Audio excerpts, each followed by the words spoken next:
Ian, Buck, Murdoch, welcome to the fucking waiting room, man. From Welcome to the Belfast, waiting fucking room. legends in the fucking house today, boys. Welcome, Good welcome. to see you all there. Ian, Yeah. this is our usual guest at the top. Here is Asmel Uner, singer-songwriter. Down here is Brendan the Cruz, singer-songwriter. This is Fabian Mark Peters, singer-songwriter, and of course, and myself. And you know me, so you don't need to know who the fuck I am. So how have you been? How's things going? Well, I've been all right. It's haven't went anywhere from our last gig. Last Defects gig was like 2 years ago in August. Coming. Fuck, that's a long Whoa. time for you guys, like, Yeah. cause And we're- the last time I played with the Doghouse was like March.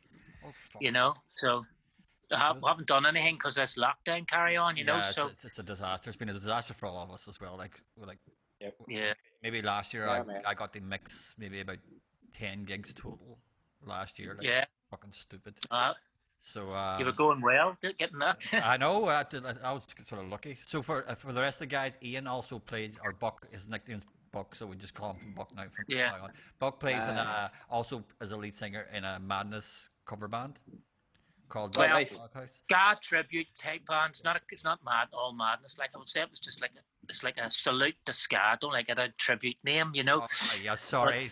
Yeah, but but it's more of a ska. It's just a salute to ska. We just love it, Yeah, fantastic band. Ska, it's How like many piece again is it? 10, 10-piece Oh, band. 10 in the band.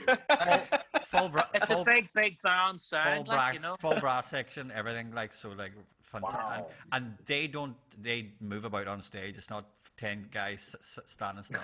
They are moving about on stage. It's Like in Malaysia. well, yeah, well, there's some bands in Malaysia who stand still. There's some big bands like Faz, obviously, who put on a show, like, but Yeah, I think I've only seen Fairs put on a show. Like. yeah, Doghouse put on a fucking show, so they're always fantastic to see. So, Good man. yeah, so Nice. generally, how the show goes, we usually start off with the guest taking us through their musical journey. Your musical journey is quite long. You're probably the longest of all our guests so far. So That's because I'm the oldest. I think because you're the oldest. But you next week we've The got wisest, Buck. The wisest. next Yes, week yes. next week we've got a guest who's 62, 63. So I think he may. Oh, be, that's older than me. yeah, I think he may be. So why don't we start at the start? Why don't we start at the start? When did you get into music, and what was the first act you started to get into? Well, the first music I suppose the first music you get into was probably stuff you saw on Top of the Pops and that. When you're a real young kid, like I'm probably off my dad. I would have been heard the likes of Johnny Cash and stuff. I would probably have been getting into the first music through my dad. Listening to what he was listening to. He had a really good stereo system and a lot of records, and I would have went through them, and it was great. That would have been the first sort of thing. But Black Sabbath was my first Really? sort of real love of a Wow. band. I was a Nice. complete utter fan of Black Sabbath, and then just sort of rock stuff, and then the Sex Pistols just come in on the scene, and that was it. Once the Sex Pistols hit the headlines, could not be ignored. 76. Damn. Yeah, 76, 77, Yeah. sort of. That's when, I would have been 12, 13, 14, or all in around those years, so those are delicate years, very delicate years, They influenced you quite well, so they. Oh, they did. It's still influencing me, Yeah. today. Actually, I was a bit skint there, so I sold 3 Sex Pistols posters for £80. Couldn't believe it, 80 quid. Like, What? I pulled them off Wow. my wall, sold them for £80. Okay. Wow. Yeah. Still doing it old school, man. So, you were what, 16 then when you started Defects in 78? Well, 78, I'd have been 14. You were 14. So, yeah, I was 14. And the Yeah, band we is were- still going. The band's still going, yeah. Nice, man. Yeah, Wow. yeah. So take us through the Yeah. origin of the band, then take us through how the Defects formed. Form. Well, like, I suppose when you're 14, 13, 14, you're sort of, wanting to hang about with people and stuff, you just want out of the house and out of your, so just walk, run about the streets and that, and bumped into the Glenn and Dukey, and they all had badges on saying Sex Pistols and Stranglers and the Clash. Yeah. So, and that was the first thing I saw was their badges, and so we just started talking, and it turned out that they had just been to see the Clash in the Ulster Hall. Wow. So, and they had been influenced enough to start a band after that themselves. So they had been jamming, just them two, and a bass player just been jamming. Glenn had a drum kit that was like, it cost him £5, right? Yeah, it wasn't the best. I'll tell you what, still better than the one he's got now. I'll say that. I've had to make that up. Yeah, So it was, he had a £5 drum kit, and the guitarist had a guitar held together with paper mache, but we could still play Anarchy. Yeah, Oh, you can play play Anarchy in the UK. Yeah. So we could play Anarchy in the UK. We got together one day, and I says, "Look, I'll sing." I'd never sang in my life, like, but I knew the words to Anarchy in the UK, and that's what we did. So once we got that going, and it sounded great, we just practiced and practiced and practiced. You could have been, may well have practiced for a year. Don't know. It's a long time ago, but we practiced for a long, long time. Could have been every day. It could have been every day because we weren't doing anything at the time. Yeah. So we actually got right and good. Do you know what I mean? Good enough to be noticed by by Carol Clark, who was like, she worked for Melody Maker.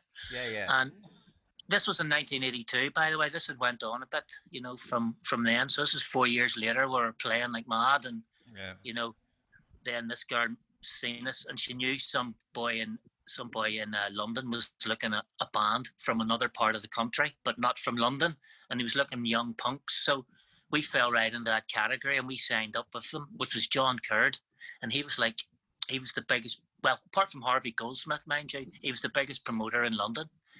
So, and he had a record label, and it was just a dream come true for us, So we went over when I was just turned 18, flew over to sign the deal with him, and then stayed there a few days, had an absolute blast for a few days in London, hadn't really ever been away from home before or anything, so Cool. yeah, so when we come back and told my mum and dad we were going away, that was it. They weren't too happy, so we all gathered our stuff and went over to London for a while, and that was it. Well, and we stayed there for a few years, So obviously it was a massive opportunity, but can you share with the guys what it was like in the late 78 to 82, what it was like just to get to go to a gig or play a gig in Belfast, considering Belfast, considering what it was like at the time, just you talk through, even of what you would have to go through just to go to a gig in Belfast in 78. Well, I'll say, right. Well, first thing I would ask my dad, could you take us down to the Pound?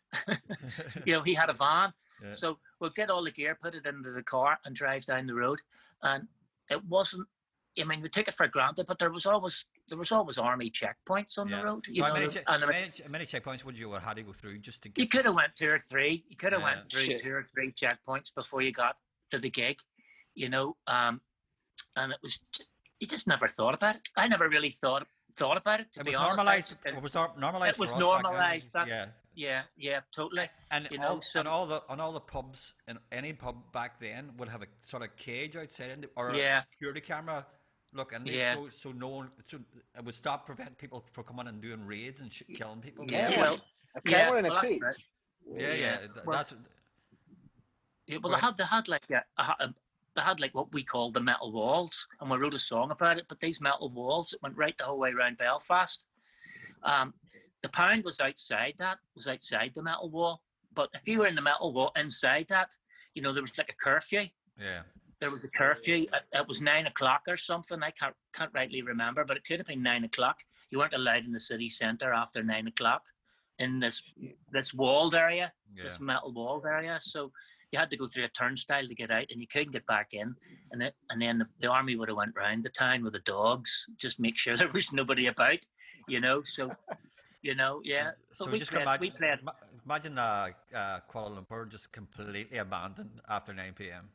Yeah, that's Well, there's nobody. That's last year's lockdown. That's last year's lockdown.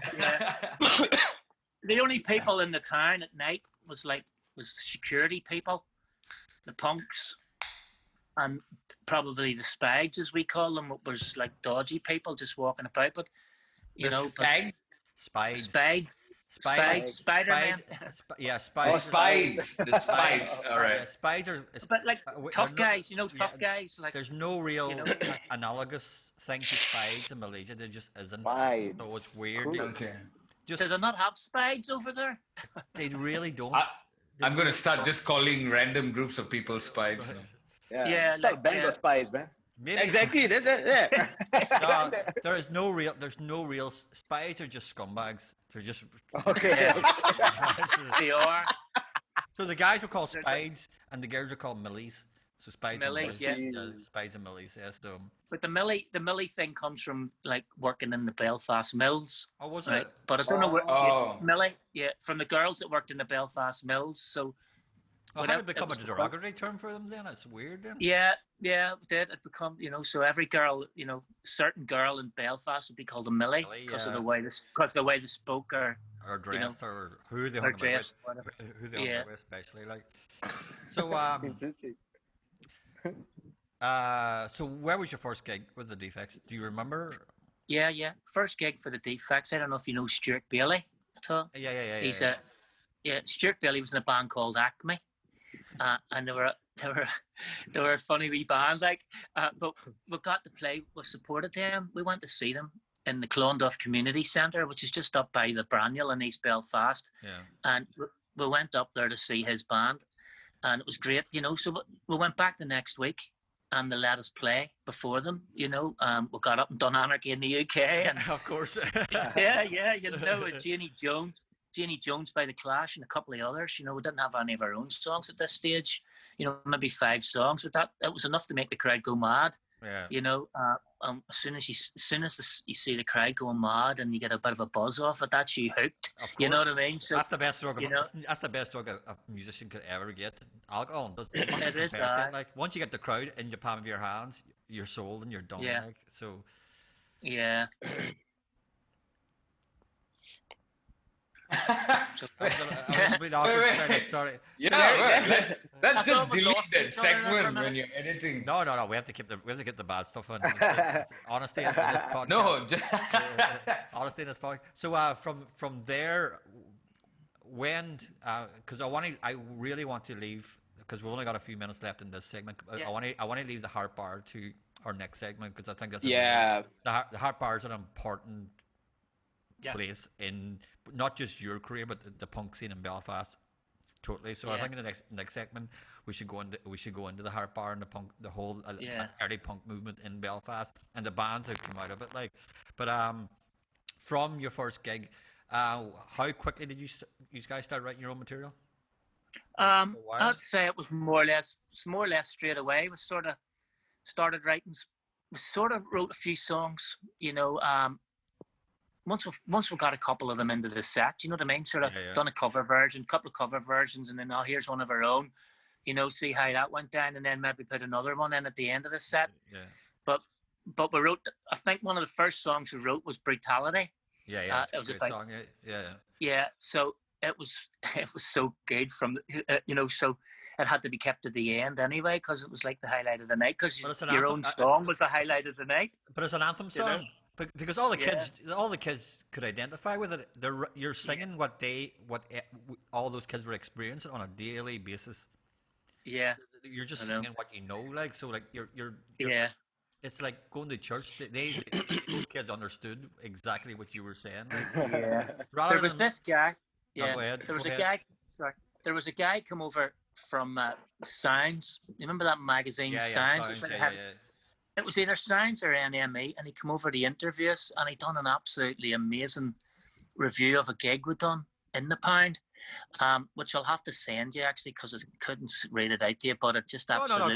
No, go ahead. You're fine. I haven't got it here, like, but it just captures everything of the gig, and it was such an early. It would have been one of our early gigs, and it just captured the moment, and he just.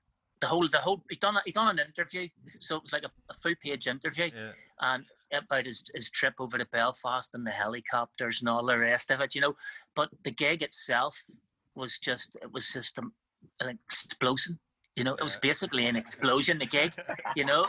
And, you know, so he really captured it well with his writing, Well, you know, which I'll definitely send to you. Well, the thing was in those days too, like everybody was starved for fucking good live music because no one was coming to play Belfast, or very few Yeah. was coming in Northern Ireland. Like very, very, very, very Yeah. few bands. They were all too terrified to come anywhere fucking near the place. Like so, There were, there were. so like, there were like all the fucking when you had a good when there was a good local band playing, it was almost like you got a monopoly on the ears of the kids Yeah. because they had Well, nothing that's else. it. They had nothing else to No. hear. So when you had a really good local band, then it was just a release of energy because that's what. Yeah. Because all kids they just want to go and see good live music, and Yeah, if well, it's a that's it. local band, it's fantastic. But like there was no one coming to play. There was just no Yeah. one to play at all. Like Well, we noticed because there's so many. We started packing the places, right? Yeah. When we were playing the harp and playing the piano, they're only wee places, like, but we were packing them out, and we started noticing, you know, like defects across the people's backs, Cool. you know, which was Nice. which was a real, Oh man. which Cool. still happens today. But Yeah, back yeah, then, fucking, there was so many people had it on their jackets, you know, and that was a very proud thing, you know. When you saw, it's like today, you see people wearing your t-shirts, you go, fucking good on you. Really, it's a real good hit, you know, just Yeah. seeing that sort of thing, you know. So yeah. Fantastic, man. Okay, Nice. I think we'll leave it there for the short first Yeah. half of the show. The second half we'll start going into the stuff like the harp bar, the early the bands that came out of the early punk scene. Your views on the whole punk thing. We'll Yeah. go into the whole what does punk mean. I'm sure you hate that question. Ah. Been asked them Well, twice. We'll go into. I don't really know the answer to that one. I know, but that's good. That's We'll all go into right. it. We'll go into it anyway. So thank you for the first half. I'll send you a link now in a minute, and then we'll go into the Okay. second half. So we'll give a 10-minute break. Okay. Okay, mate. Cheers. Buck. Bye. Cheers, Buck. Thank you. And we're back with the second section of the Alrighty. podcast. So, Awesome. Buck, I think we'll start out. Fuck, I just heard Survival and listen, great song. Yeah, man. You I got some- just Yeah, heard Survival, man. and it's stuck in my head. we're starting Yeah. the Malaysian branch of the Defects fan club now here. Buck. Good. Yeah. Some Good on you. Southeast Asian fucking Yeah. shit. Yeah, man. When we recorded that Survival, so we did in Berlin about 3 or 4 years ago. We were doing a wee tour of Germany, and these guys put us up in their studio, totally analog, no digital at all. Whoa. Okay. Nice. Yeah, all tapes, big tapes and stuff. So we recorded 3 tracks, which some guy in Australia is just about to release on a Happy single, days. 7-inch single. Yeah, so I'm looking forward to getting it and listening to it, you know. So So you always good to listen to record, like. you only recorded Survival for the first time 4 years ago. No, we recorded Survival. Re-recorded. We re-recorded Survival. We've done it. Yeah, well, we're just in the studio with it. They wanted us to play a couple of old songs, so Okay, okay. we've done Survival, Brutality, and In a Rut by the Ruts. Okay. And we never thought anything else of it. And then Glenn was mixing it and stuff, and this other guy, we sent it to him, and he wanted to release it on vinyl. He's only doing 150 copies on 7-inch vinyl. But who cares? It's final. That's what we want. Yeah, That's what exactly. we like, you know. Yeah, exactly. That Yeah. sort of thing. So I think we'll start talking about. I don't want to get too philosophical about the harp bar, but the harp bar was kind of like for most people back then, the kind of focal point of the Belfast punk scene. So probably I'll Yeah. let you talk about it more. What does the harp bar mean to you guys, and what was it? Well, what was it? Well, the first time, the harp bar, obviously, it was as you say, a focal point. And the first time I went down, we couldn't get in because we were too young. They wouldn't let us in. You must be- They wouldn't let us in. We tried to get in, but they would not let us in. Right. The only first time we got in was when we supported Rudy. So because we were. another great band, another great fucking band, like fucking. Yeah, well, Check it, Rudy. they basically lived round the corner from where I was growing up as a kid. In place, the drummer anyway lived in Summerhill opposite Stormont, the wee housing estate opposite Stormont, Yeah. buildings there. Yeah. And they used to practice out the back in his garage, and we would have just sat outside. Sometimes we got in. Like, you can imagine kids, we're just kids. 12 and 13, but probably about this time. So we used to sit and listen to them rehearsing and what have you, and then get maybe sit on the roof, of the garage and stuff. I remember lying on the roof on a summer's day, just listening to Rudy rehearse below us, Whoa. when we were young kids, So the first time I got into the harp was when we supported Rudy, So that was and when we got in, the first thing that hit me was the smell of it. I mean, we were young, we'd never really been in beer, we'd never really been in pubs or anything, But upstairs really did smell of smoke.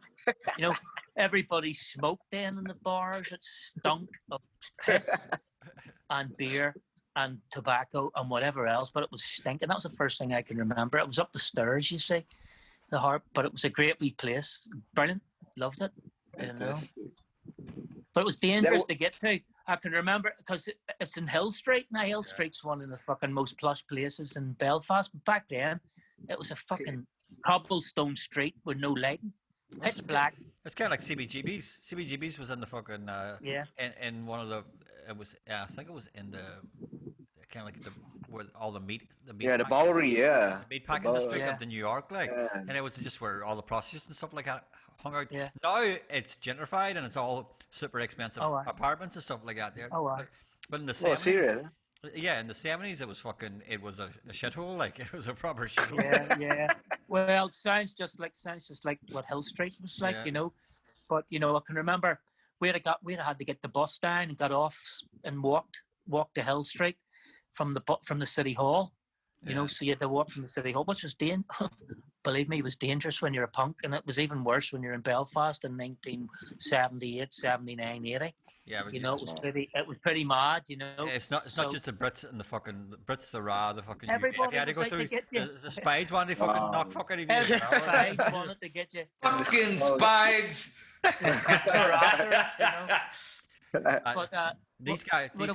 But these guys have never experienced just getting punched because of the music you're into. These guys have privileged lives that these fucking Asian friends of mine have grown up and they've never been punched or been into music. Oh man, Derek, see, now you're saying without knowing stuff, Did you get punched? I got hit with a helmet in my head, man. Hit with a helmet in a mosh pit. Yeah, that would have hurt too. Did you get it because of the music you were into? Did you get it specifically because of the music you were into? Well, I got it because I was breakdancing at that point. Well, there you go. There. What? Fabian, you were breakdancing? You probably deserved it. Oh, fuck, Fabian. Why are you doing breakdance? As we say back home, you didn't get it for nothing then. If I hold it that way, it's better. Yeah, it's fine. Find the way you've got it, man. You're grand the way you got it. Relax, man. Yeah. So it looks better like that. I can see you better. So which bands all came out of that? The harp. Let's loosely call it the harp bar scene. The harp bar. Which bands came out? I suppose. So the only bands I can really remember was like the Outcasts and Rudy playing in it. I can't really remember, and Roof Rex maybe. I can't really remember too. SLF never played the harp bar, no. I'm not sure. It says they did, but I can't remember them playing it. To be honest, mind you, I wasn't there from the beginning. Because I was younger. Yeah. We were, maybe a year younger than the other ones that were going. The Outcasts would have been there maybe a year, playing and stuff before we even, were even gigging, So. They would have been there before us, So, Rudy. And from a sound engineer's point of view, what was it like back then to set up? Was it just a couple of any monitors, just a couple of speakers, anything? No monitors. There was never a monitor, and you never mic'd up drums or anything. Never really. I had like a wee PA a 100-watt PA. Yes.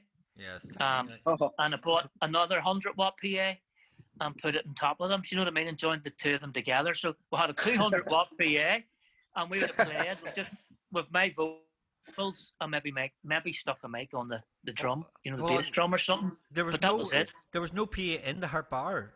You had to bring your own PA. You had to bring your own PA, all right. Fucking hell. The owner So the owner just opened up the place for you guys to do anything. What's that? Sorry. The owner of the bar, he just like Yeah, sort he of. just let us. He just let us work away, basically. Big Cool. Tony, I think Tony, his name was. Right? He just let us work away. By the But way, you see, when Big if there Tony- wasn't Big bands Tony's a on, fucking even legend for letting Big it happen. Tony is a legend. For Yeah, letting and it- John Lennon, the other guy, John Lennon. Now he was Not he was the like John Lennon, by the way. not the John Lennon, but Not his the name was John John Lennon, Lennon. just making sure that it's Yeah. not the Oh, John shit. Lennon. I've lost you here. What's happened? No, you're fine. Oh, it will we can come hear you. back. Are you okay? We can hear. Have you got us? I think so. Yeah. Can you hear Can us? you Yeah, hear we us? can see you. Yeah, we can see you. We can see and hear you. Fine. Oh yeah. Okay, Cool. don't worry. Don't. So you're So, saying uh, if there weren't bands, what else would have had? There's nothing going on at the hop bar. Well, well, you see in the harp, if there wasn't bands playing, there was people. The punks would have hung about downstairs, Yeah. and there was a really, really good jukebox. A really, really good jukebox. There's a few hits on it, and people would have just put the money in and just listened to the jukebox, and played pool, and it was, and So the hard bar, that's all it was, the hard bar was kind of like the voodoo of its day. 'Cause Yeah, voodoo it was be- that. Yeah, voodoo the be- gigs were upstairs. The gigs Yeah. were upstairs. Yep. That's Yeah, it. voodoo is know- the bar I used to work in prior to moving Aye. to Belfast, to Malaysia, and Yeah. Buck The used to best run it venue in upstairs. Belfast. It's a fantastic venue, fantastic. But it's Yeah. all the gigs are upstairs, and then downstairs it's just Yeah. anybody in the sort of alternative music, all metalheads, punks, we just all drink Yeah. there. Like it's a great bar. The only difference between the Voodoo and Harp Bar is there's no strippers upstairs in Voodoo. There was a strip. Was there strip. strippers upstairs in the hard Please. bar? The Really? Steel Quad, there was strippers in the Harp Bar, yeah. Are you serious? Oh. Oh, 100%. I done the disco for them once, done their music. They brought a record along and they give you a record to play, or else it was a tape or something like. And the girl, she would been dancing away, stripping and stuff, and she'd be looking around, nodding at to turn the music down. That's the show over. And they were Saturday just strip- afternoon. Oh. In the so that- afternoon? that was- What time? Saturday afternoon, you would have What? went up there What time? in the afternoon, like 2 o'clock. 2 o'clock. 2 o'clock in the afternoon, you could have went round to the harp and seen the strippers. They also showed porn. They also showed porn, They also hardcore sh- pornography on the screen. You don't hear about that- that now. No, you No. don't know. That was the times, man. Damn. They were the good old days. Full on gentlemen's club, was it? Yeah. Oh my, 100%. The Fucking waitresses didn't have, the waitresses did, it was bottomless waitresses. Damn. Fuck. Oh. Yeah, but I was only in there because we'd have been playing on the Saturday night and I've been in. Yeah, up that's here. the only reason you were there, Bob. That's the only reason I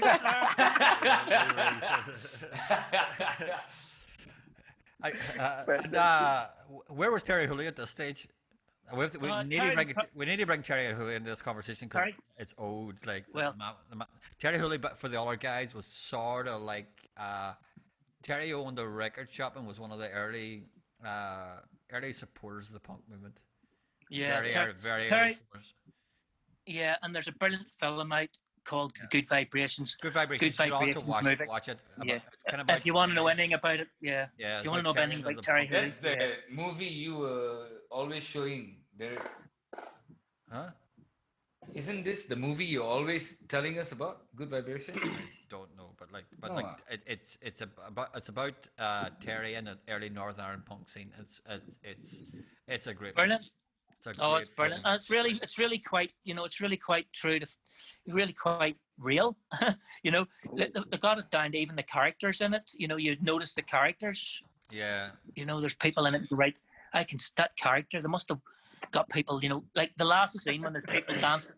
You see the last scene when there's everybody's dancing on the stage, and they've actually reproduced it, and it's just exactly the same. You could even, the way Wow. So authentic. people in it, you just go, God, I know that character, and I know that character, and I know who that is, and I know who that is. All the strange people who were The whole way through it. all the people who were on the scene who disappeared, but like you'll always remember them because they were fucking so memorable, Yeah. so weird, and so Yeah. unique characters. Well, Yeah, Terry would have been in his shop on a Saturday afternoon working away. That probably been his best time for selling records, you know, Yeah. because everybody come into the town on a Saturday and gathered round Corn Market. Yeah, yeah. You know, all the punks, you know, maybe honestly could have had up to 50 punks, maybe more, sitting around Corn Market, you know, doing their stuff and people taking photographs and nobody really moving them. You know, they weren't doing any harm, just sitting around a fountain in the middle of the town. You know, and not the police. I can't really remember the police really moving them along, you know, but, you know, it was good crack, you know, but everybody in the town would have went round to Terry's shop and bought a record, Yeah. you know, so Terry was selling records. And then when he went to see the band, Rudy, I think he went to see the band Rudy in the Pound. And then he released his first record on Good Vibrations. It was Big Time by Rudy. Yeah. You know, so that was the start. That was the start of Good Vibration Records. That was the start of anybody being able to put a record out in Belfast. But Because, didn't you start your own record label pretty quickly as well? yeah, well, Terry wouldn't sign the Defects. He didn't. No. Yeah, I know he didn't sign the Defects. We asked him a whole load of times, but he wouldn't. He says, no, I can't. I just can't. He had no money. You know, he really didn't have the money to do anything, really. He never did. He still doesn't. No, he didn't. Yeah, you know, so he didn't sign us. But what we did was we done a demo up on Downtown Radio, and then we put it on the wee tapes, sent a photograph to thinking, you know, you're only like, what, 14, 15, thinking, you know, you're going to make it or something. So you sent the wee tape, the EMI, the Chrysalis Records, the Virgin, EMI. you know, all done it. Every single one of those record labels you can think of, we sent it, and everyone come back, no. Every single one of them come back, no. So nothing much has changed. No, but no one would sign us. So we just done it ourselves. You know, this guy, Derek, his name was, you know, this guy Derek, he said, I'll help you put it out, but I can't. He wasn't a record label or anything. He just says, I'll let you can put it out. You give us the idea, basically, you know. So we started our own record label called Casualty Records, which the Casualties in America, I may add, got their name from. They're big fans of the Defects, and they're a massive band in America, you know, and they took their name off our record label, and they told me that themselves, you know, when they were getting photographs taken with us. We're going, we're big fans of yous, you know, and we're going, fuck me, no way, you know. So first time we met them, you know, the brilliant lads, you know.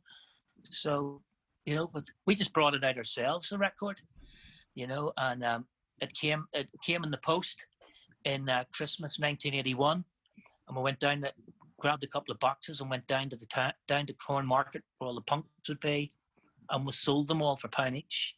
We sold all the boxes for £1.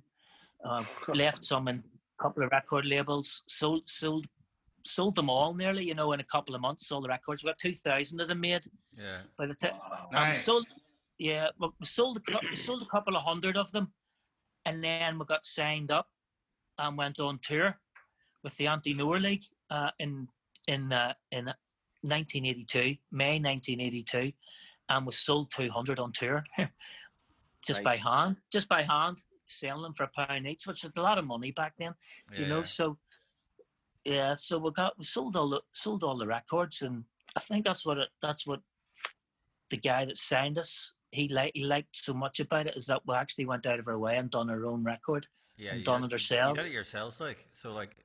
Yeah, and we were all really that young, and he couldn't believe it, like, so, you know. But we're still doing it ourselves. You make it up as you go going along, because there was nothing else there. Like, there was no precedent in Northern Ireland for anything else to rather anybody else than fuck it, we'll just do it ourselves. Fuck it. Buck, how much roughly did it cost to produce the tapes?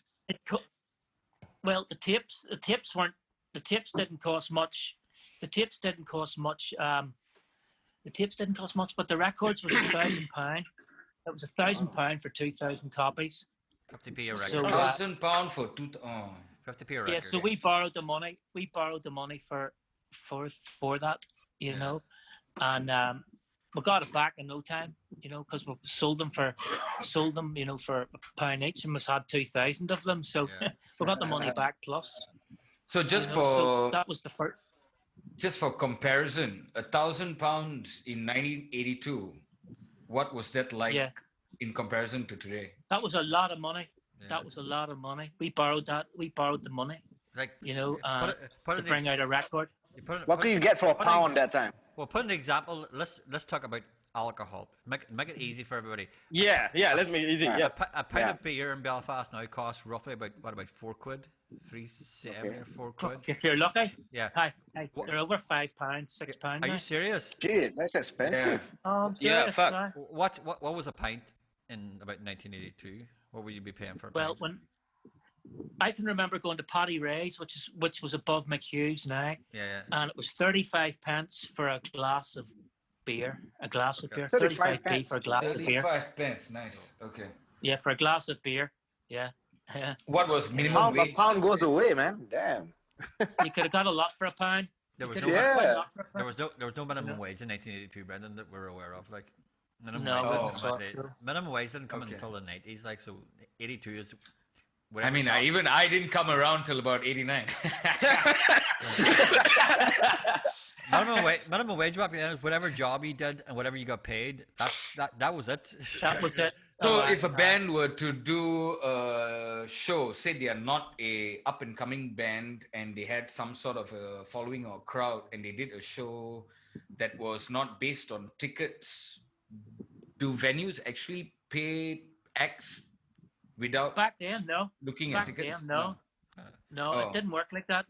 Back in the day, you would have had someone on, like the likes of the Pound Club, you'd have just had someone on the door taking a pound, Yeah. you know, Oh. lifting, you know, it was a pound in, you know. So, I mean, someone on the door. And to be honest, I can remember most people got in free, you know, and you were lucky if you got it. You were lucky if the band got £8, Yeah. you know. To be honest, I can remember getting £8, you know. That's the way it was, you know. That's still better. That's still better. A lot of the money that we got playing fucking Belfast in the early 2000s, where we got paid fuck all for fucking paying a lot of I gigs know, well, in that's it. Belfast. So They sound like You geeks play in when you KL start early night. 2000s too, man. Yeah, man.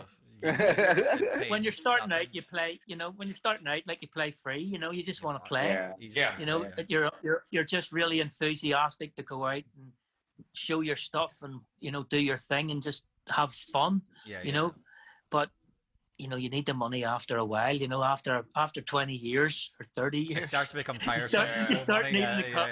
Yeah, you know, Yeah. it So, doesn't help. You know. So you moved to London '82. You got signed. Moved to London '82. And what was that like?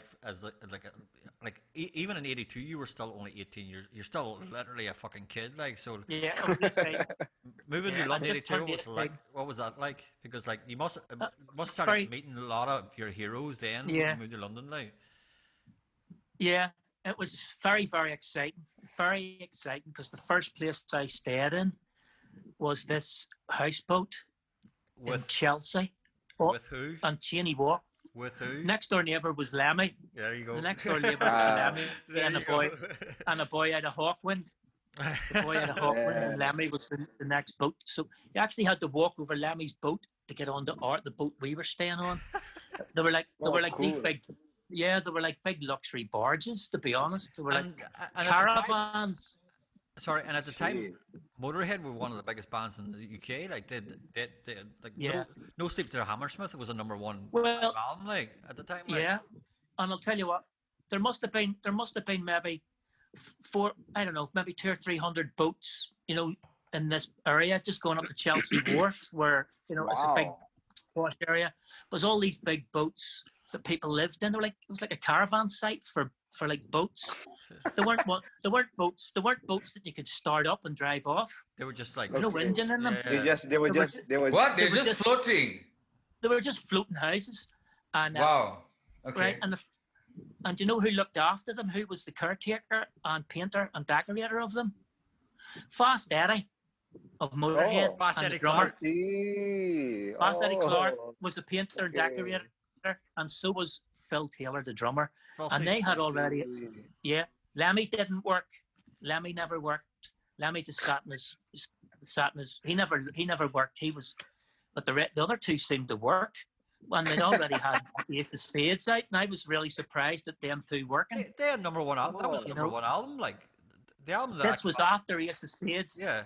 When So, now Fast Eddie wasn't in the band at this stage, right? But he was like one of the painters and decorators. The guy that was playing guitar was that ginger boy Robinson, Brian Robertson, and Thin Lizzy. Yeah. And he was crap with them, like, you know. Motorhead were brilliant. You know, we sort of run about with Motorhead at that time. wow. You know, it was real cool, like, you know. What How was it like? Lemmy? I mean, as a guy, how was he, man? Brilliant bloke. He was a brilliant bloke, really, you know. He was a ligger. If you know what a ligger, mate, is, it's someone who just likes, you know, people just buying pints and he gets in free. Would have got in free everywhere, and people bought it, and he would have went out to do that. Do you know what I mean? Just to get in free, and We, you know, in Donegal we call them we call them knaves. They're just a knave. yeah. Well, Knave would get in. A knave would get in where a draft can't get in. Like they get in everywhere for free. yeah. Well, Draft can't get in. That's so funny. Yeah, that's what we call them, Lemmy knaves. Knaves. Lemmy was entitled, like, he was entitled to it. You know, he was entitled to get in free, and he was entitled to be, you know, everybody loved him. You know, I mean, you'd have went to the Marquee, it'd have been there in the Marquee. He would have been around the West End, you know, and there's many's a time I've actually got a taxi back with him, you know, a taxi back, you know, to the boats, you know, and it was just, it was a good laugh. He was a decent fella, you know. He was just he's a rock and roll star. There's no, you know, full on rock and roll. He was rock and roll. Oh, he lived the you life. know. He lived it. He lived the life to the full. His boat, inside his boat, like, it was just full of gold discs. It was just all gold discs, and at the front of the boat. At the front of the boat, I don't know what you call that bit, the stern or the bow or whatever, but it was just full of, it was piled high with Playboy magazines, you know. Yeah. That was it. It was the 80s. It was the 80s. It was Lemmy. What the hell do you expect? That's I know. true. Probably the Yeah, well, time that was our Playboy as well. first. That was our when we first went to London. That's what we went into. What a straight fucking away was experience.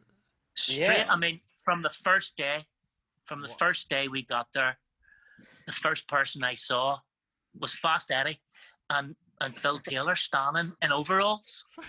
Peter boats. Deckard. Yeah. That must have slightly ruined your impression what of was they doing?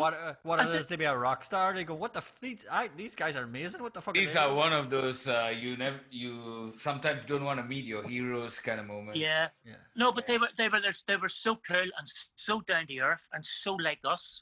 Do you know what I mean? They weren't not They weren't one of them assholes. was not one of them had a big head and was, you know, they didn't have big heads and, you know, looked down their nose at you. Do you know what I mean? They're just working class you know, heroes. Yeah, they were brilliant. Yeah, that the golden years line up. That was them. You know. Yeah, they were a fantastic band. Like the loudest band in the fucking world. Yeah, man. But like, Brilliant. did you ever get the fucking opportunity to play with them or anything like that there? No. Seen them loads of times. Went to see them in the Marquee. The Marquee was they were Like a dead. jam session or anything? No? No. The Marquee was a really small gig. You know, it held about 300 people, I'm sure, if even that.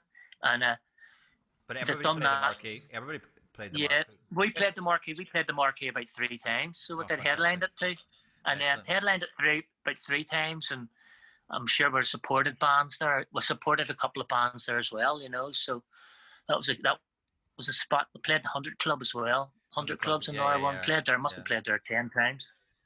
The Marquee. You know, there's some good clubs Marquee at in the London. time. Marquee at the time was, especially during the 70s and 80s, was the rock and metal venue. Like, Yeah. for that sort of music. Yeah. It was. Well, it was amazing. When I was living there, like, I mean, you'd have been down that direction, you know, nearly every night, you know, down the West End, as they call it, you know. Yeah. And like, if you'd have went, you would have just wandered round. And believe it or not, the Police could have been playing, and you know, the Police could have been playing. You know, you could have had, or the Rolling Stones played in the 100 Club when we were there. Yeah, and I mean that was a big night. Do you know what I mean? The 100 Club, and they just walk past, there'd be a sign. How many people can the 100 Club hold again? Just to put it. The 100 Club about pushed at a push I'd say 300 people, And 400 the Rolling people Stones are pushed playing. in there. The Rolling Stones are playing there. Yeah, in 1982. In 1982, 83, they played the 100 Club. Yeah, I'm sure, I think it was 1982. They played the 100 Club, yeah. And, there's other bands, there's so many bands. You could have just walked around, that area and just... It was so vibrant. It was electric. It was It was vibrant electric. at the time, yeah. Things just happening. Everybody was music. Everything seemed to be revolving around punk music. Yeah. At that particular time. So much. For me, anyway. But so many genres came from punk. Like you had the new wave music, like Duran Duran, Spun Out of Ballet came from punk. You had goth came from punk. U2 came from punk. U2, Yeah. U2 Oasis. That started as punks, yeah. Like I always say, go back and listen to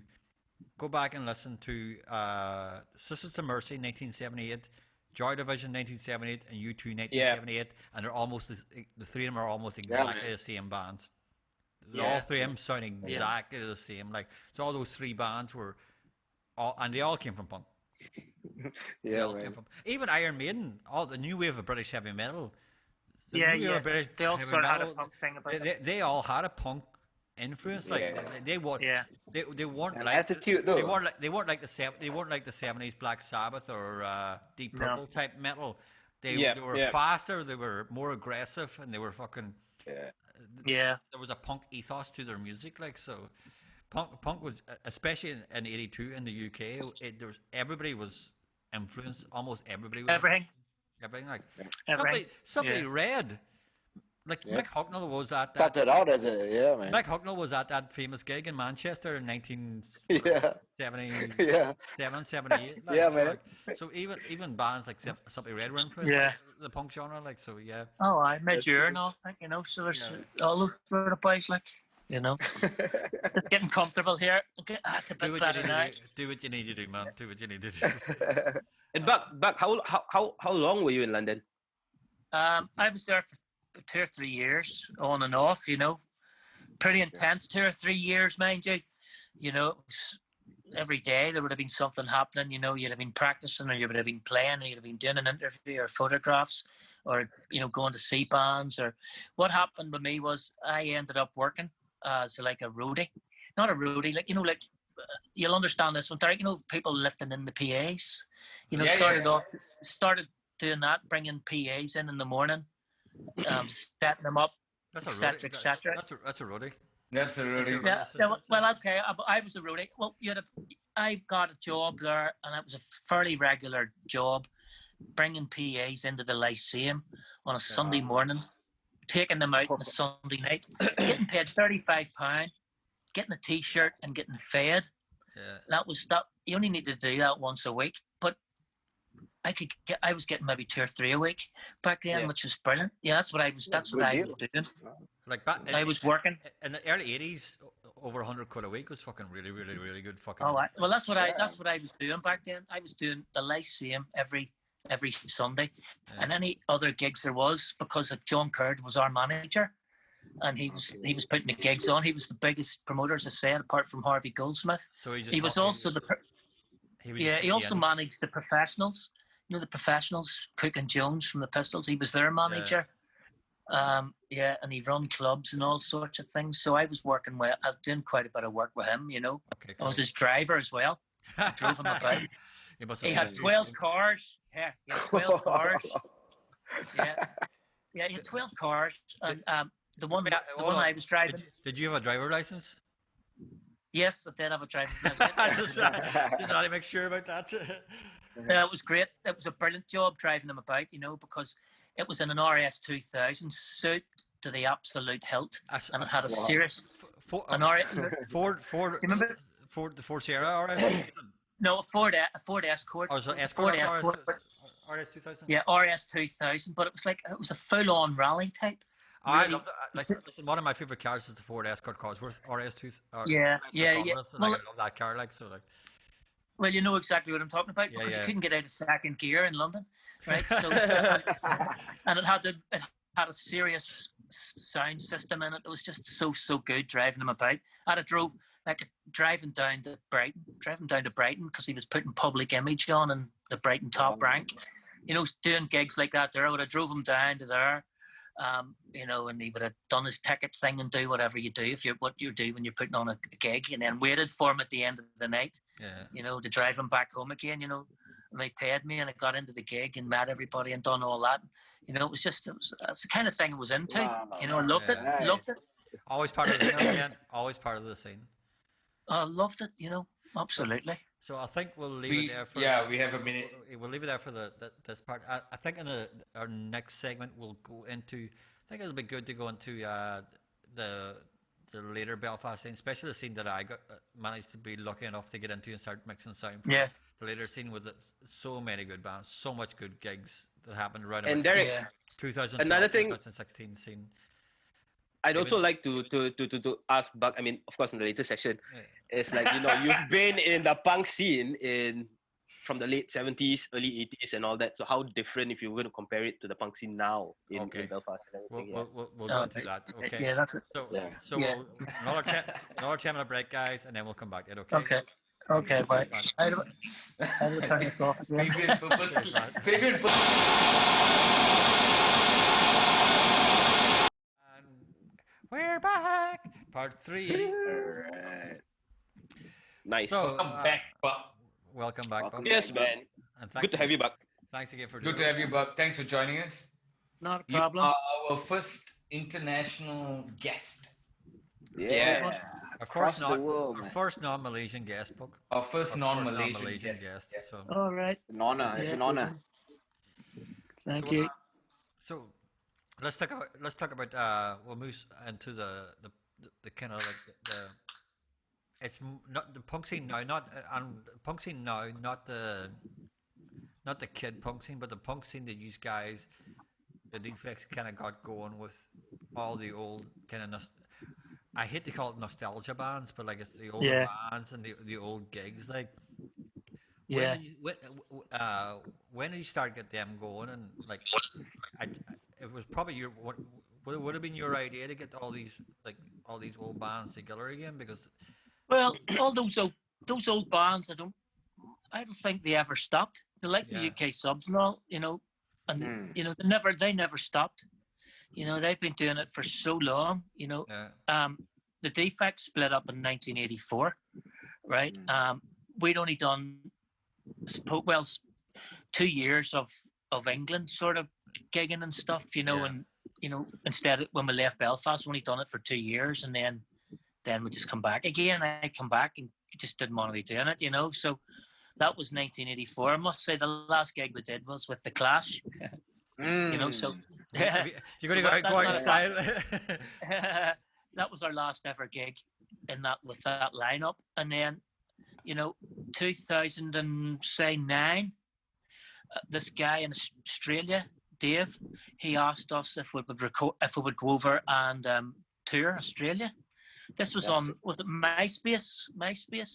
Isn't that what you called that thing? MySpace. Oh, MySpace. Yeah. Oh, man. Yeah, it was Relic. before I was even on Facebook. I was doing this MySpace. I didn't thing think there with was the a Defects. Facebook. Was there a Facebook in 2009? No, there was No. Facebook. Well, I No? wasn't using Was it? I wasn't using it, So There was whenever- Friendster also. yeah. So anyway, this guy, and I said to Glenn, the drummer, do you fancy going to Australia for a tour with the Defects? I says, all we have to do is get the band together, and that's us.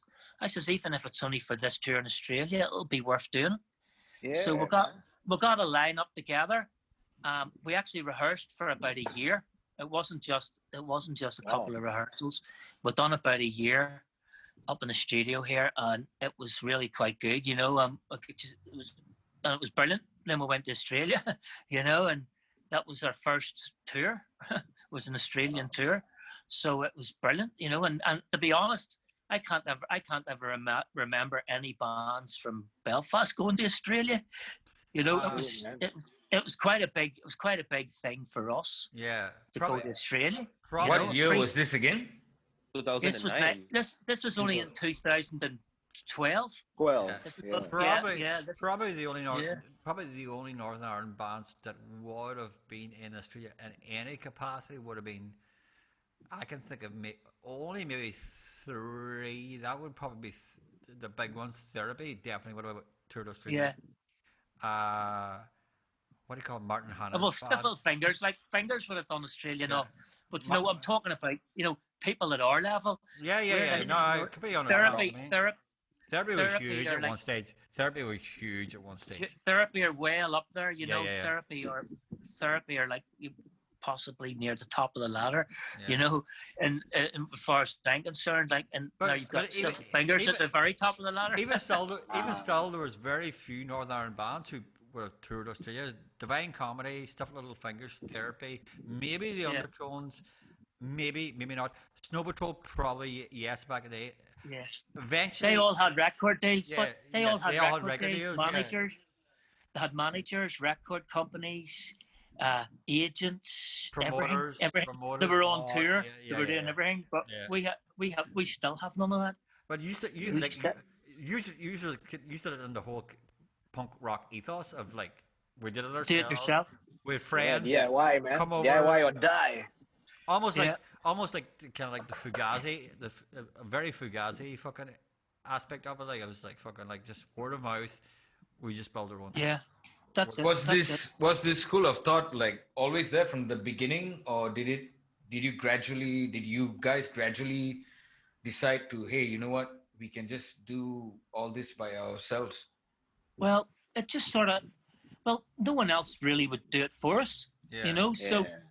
and to be honest, in the last 10 years, right, we got back together, say 10 years ago, and since that 10 years, we've actually released 4 studio albums, right, which is pretty good going as well, because not a lot of punk bands of the old school would have done that. Like that's 4 albums. That's like a normal band. You You know actually what I mean? It's actually, released more albums since you got back together than you released. yeah, That's You're true, actually actually. going, Yeah. like, Yeah. yeah. We've done 4 albums, Yeah. yes, and we've also done a live album as well and a DVD. We've done quite a bit. We've in the last 10 years, it's all just been good. Like we've squeezed quite a lot in, Yeah. Yeah. Because And you all on worked- your own, man. because Yeah. You worked it all on our and own. you worked it and you got a group of bands together who all wanted to play a certain scene, and like Yeah. I think we can bring it into now the voodoo scene, because the voodoo scene Yeah. the voodoo scene that I became a part of was one of the most vibrant. Like I come from a rock and metal scene, and like I was Yeah. never really in the punk scene, but like as a sound engineer coming into the voodoo scene, and not the voodoo scene because voodoo was metal and stuff like that, but the punk scene that you guys the gigs that you guys put together was easily some of the most fun gigs that I've ever had the privilege of mixing in my entire life, because all these bands, mostly old bands with an older crowd. Average age had to be at least 40 of the audience. I mean, And where have I? easy 40, Yep. but packed. Everybody just enjoying themselves. There was no pretentious. Now, don't get me wrong. It wasn't about sounding shite. All you guys expected the sound to be fucking top notch sound, or I would have been told very, very quickly on no uncertain terms, hear me, that sounds fucking dog shit. So like, Yeah. so like, it wasn't about fucking just sounding like, because a lot of people think punk rock's about, we're all sounding like shit, who gives a fuck? No, as the sound engineer, there was a lot of responsibility on me to make sure you guys sounded good. Yeah. And it always did sound sounded good, clear, and well, sounded nice and clear, because like you are of a certain age and hearing this playing loud gigs for a long time, hearing goes like, but like, so it had to be nice and it clear and does. stuff like that, nice and clear. But the metal scene in Belfast is probably one of the most vibrant scenes, but the punk scenes that you guys put together of the old school punk bands, of the old school Irish punk bands, some of the most best supported gigs where the audience came and supported you guys. Yeah. It was all Yeah. every gig was jam packed. Every gig was fun. Every gig was fucking. People just wanted to go and enjoy themselves, and it was multi-band. It wasn't just one band playing. Talking about 5 bands at least on every single gig. Like it was fantastic. Yeah, people like fun to to get. do. We like to get. People like to give people their money's worth. No That's the thing. doubt. That's one. No That's one doubt. thing about punk as well. People have to get their money's worth. Yeah. Well, You know, yeah. without a doubt. You have to keep it as low as possible, the price. So Yeah, it was a that was fantastic. it. But the thing is that there was a lot of gigs there were empty as well, you know. So it sort of came and went. You know, that sort of scene very quickly as well. You know, it only had a lifespan of a few years because of the age of the people. You know, and well, I must have been lucky for the 2 years that I was in Voodoo. Yeah, I was lucky. It seemed to me it was just this vibrant scene for those. yeah. What years were you there, Derek? I was What year was it? 2012 to 2014. So it was very. So did you all meet for the first time? Yeah, there. When you were That's working the site there? That's like Sure. we Okay. never met. Like the first time we ever met was he hadn't met me. He was just on stage because you didn't. The first gig I did for Defects, you didn't even come to sound check. The first time you see me, there's a video of it. As you do. There's a video. As you do. There's a video of it on YouTube where you can just see Buck's on stage and he just kind of look at it and he just listen because first thing he always does is listen to how it sounds on stage and he just looked at me and goes vocal up and turn around and guitar goes up and then he goes guitar goes up. Nice. I sit there like this and then he goes yeah done I'm fine and then I was like There you go. and then it was locked in and then it was locked in like so So, yeah. Buck, what was your first impression of Derek? Well, no, Derek was good because I'll tell you what, it's the PA that they had in Voodoo was a pretty impressive fucking PA for the size of the venue. It was a massive And it Martin was- PA. It was like it was like a 747. Do you know what I mean? You know, so I was all respect. You know, I do a bit of that myself. I do like a bit of mixing and stuff myself. I have a studio here and stuff, so I've all respect for people. And live isn't the easiest thing. You know, doing live sound is not the easiest thing. You know, people think it is, but it's a hard job. I done it for a while, and you know, it's when things start feedback, and you know, you have to get rid of it very, very quickly, or else you get looked at. You know, you get looked. You know, so that's Thanks, your Derek. number one Thanks. thing. You know, Derek never had any feedback. You know, because he never turned it up loud enough. Yeah.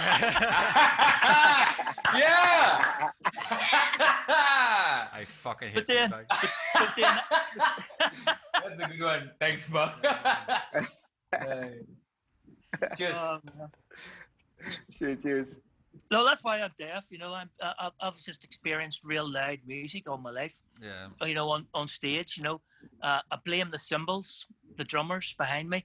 You know, it's actually cut a lot of the treble out of my ears. You know, Yeah. so Of course. yeah, which is probably what you call going deaf. You know. Yeah. No earplugs in the fucking punk days. Fuck that. No, there wasn't. No There need, was man. not. You're right. You know, there was nothing. You know, there's still no. There's nobody wears earplugs Oh, that they I used know. to- No, in No. what do you call it in the Limelight for the what do you call them gigs, the metal gigs. There was always earplugs offered as you go in the door. Like, once you right, go right. in, they would offer you. They would offer you Oh, free, that was free good. earplugs, like so, like because like you're. Well, that's good. That's probably covered. That's probably covering, you know, their insurance or whatever. I had the I went 90s deaf when because I went I to the Limelight. had went the deaf 90s because when I was 18. When I was 18, I had the 90s. Uh-huh. Yes, sir. Don't know, just go jamming studio and you know. Buck, do you remember the? Yeah. Do you remember the U2 tribute act that you fucking booked this for? Oh Booked my. it for- Oh here, fuck me. I'll tell you what.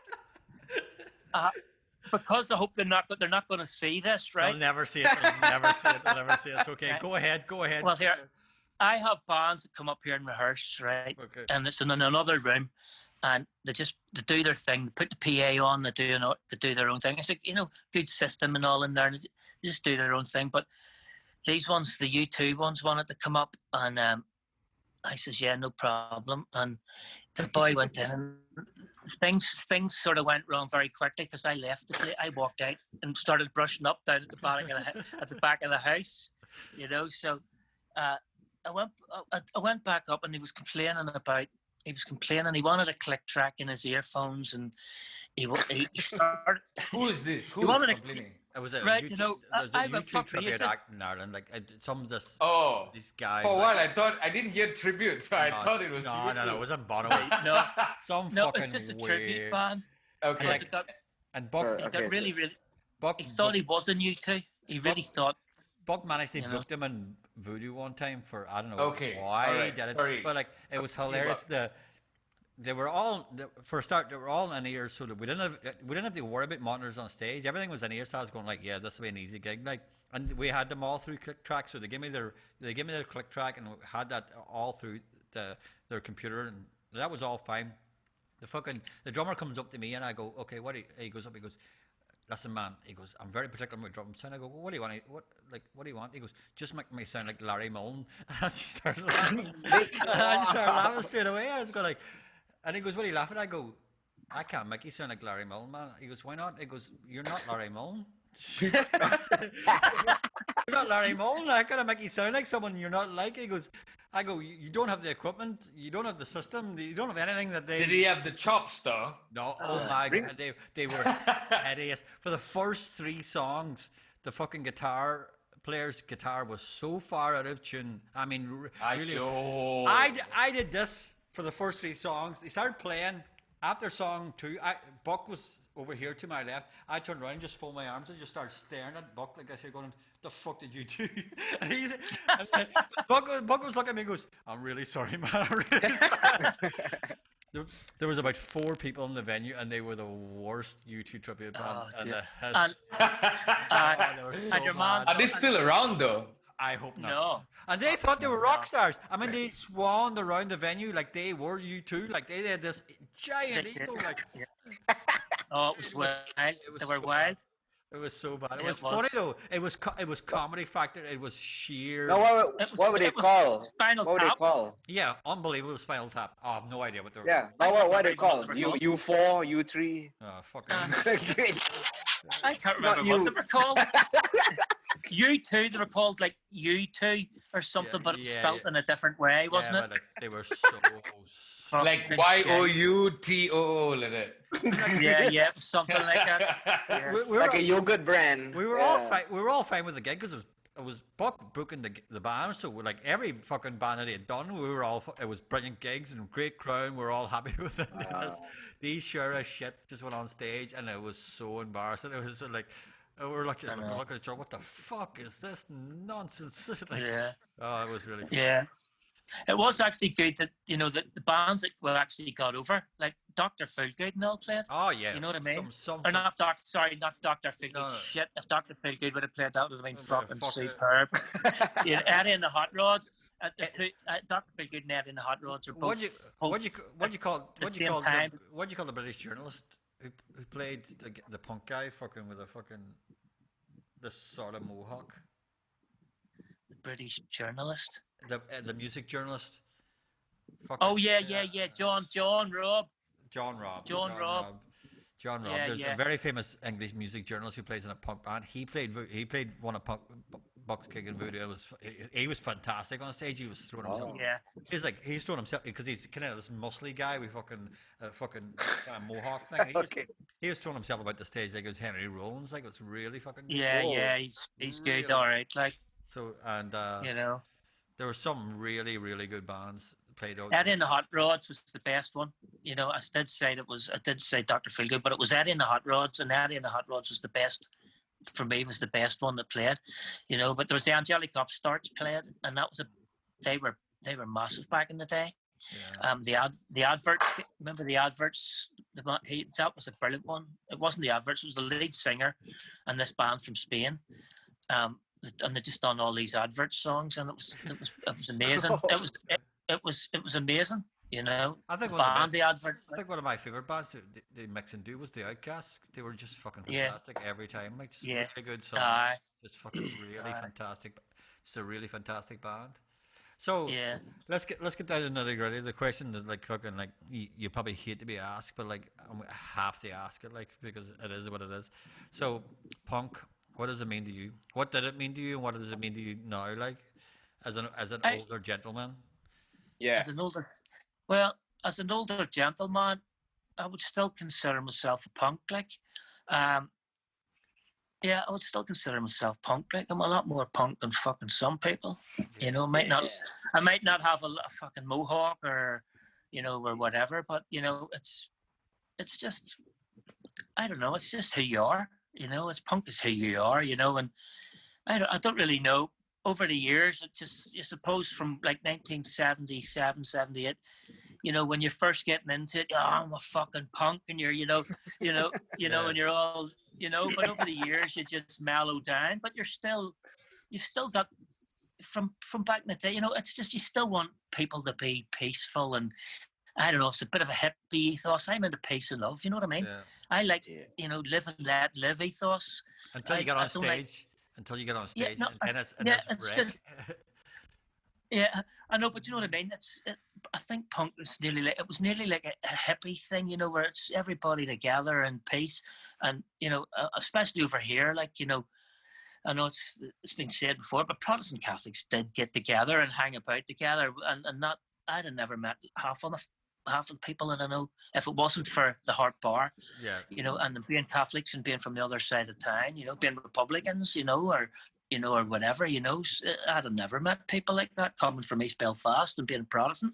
Yeah. Oh, Absolutely. you don't meet, you did back then, you just didn't mix, you didn't go to the same schools, you didn't go to the Too same terrified to places. mix. It was too terrified to fucking mix. Like. Yeah, it just didn't happen. So once you started meeting Catholics, it's just everybody's the same. I'm still that. I'm completely and utterly everybody's the fucking same. That's my ethos.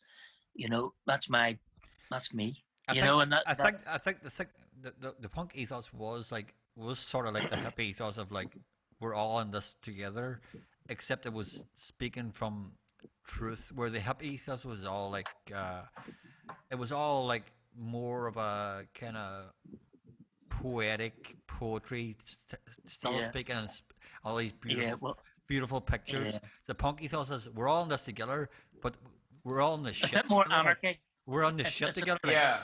Shit.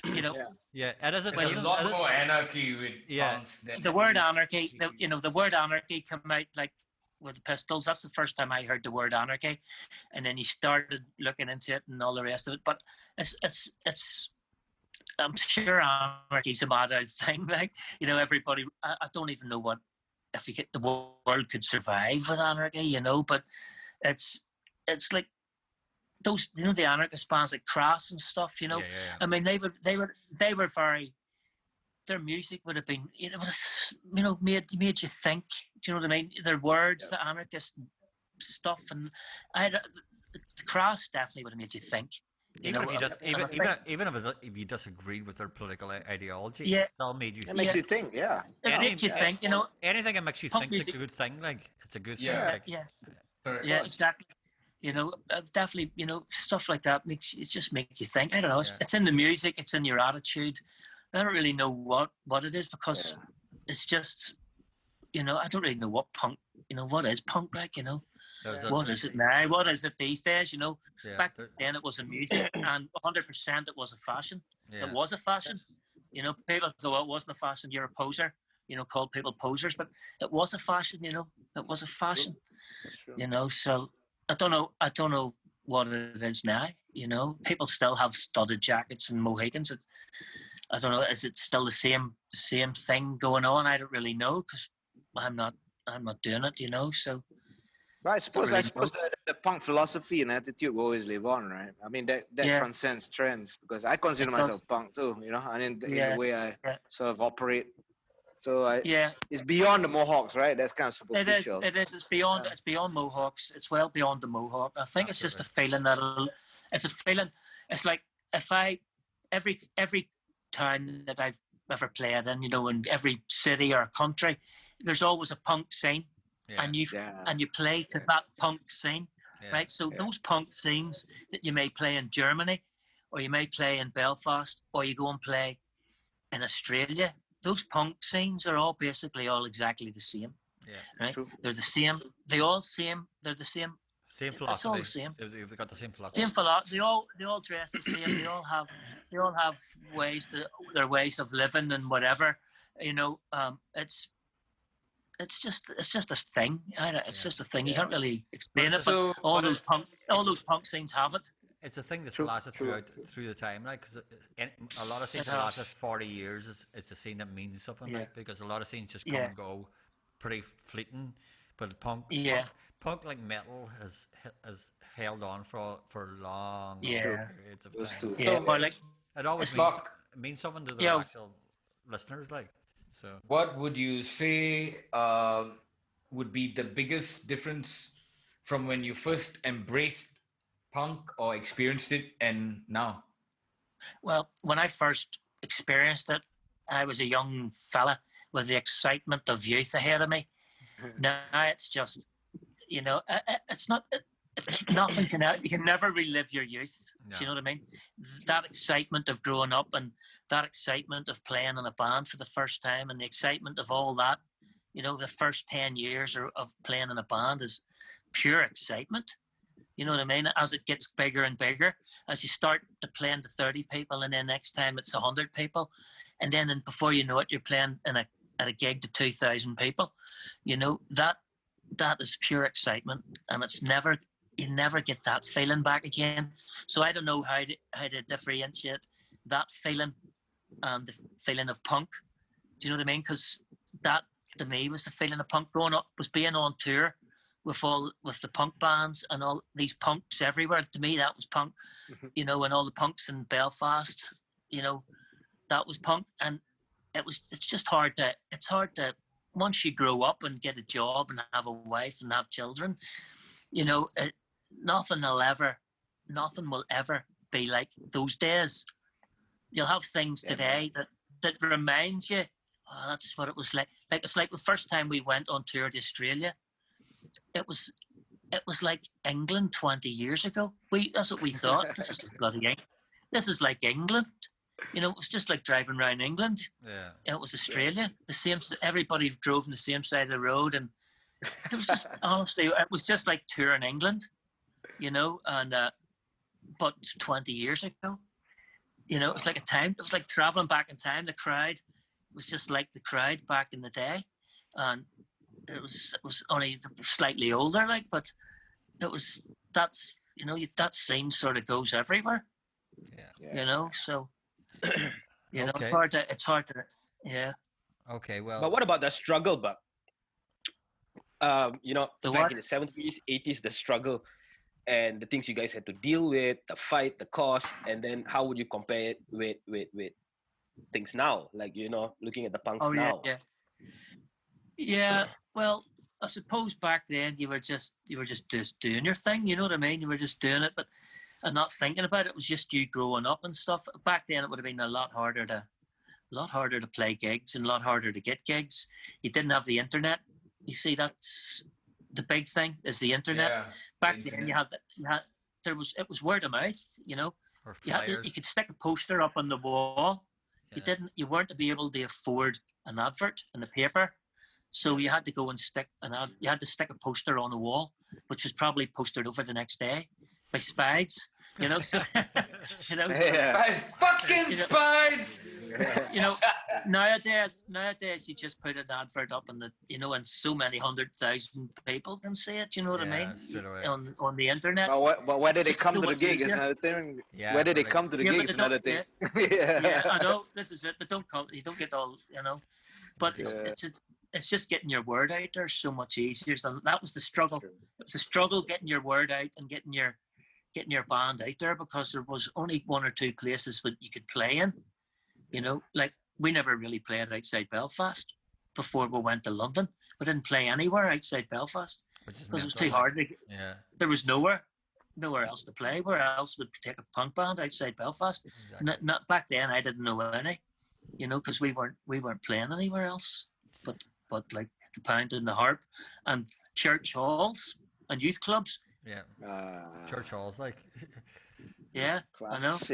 Okay, man. So we've come to the end of it. So, like, thank you so goddamn much for sharing your history. Yeah, Man. Yeah, man. Absolute fucking pleasure, man. Like, it's good to see you again. Yeah. So, yeah, like, you too. So usually the last minute of the podcast we give it to their host. What have you got? What have you got coming up in the next year that you're hoping to achieve or hoping to do? Your upcoming projects. I know there's a shitty. I know there's a shitty time in the world. Oh no, we've a new album coming out. We've an album coming out.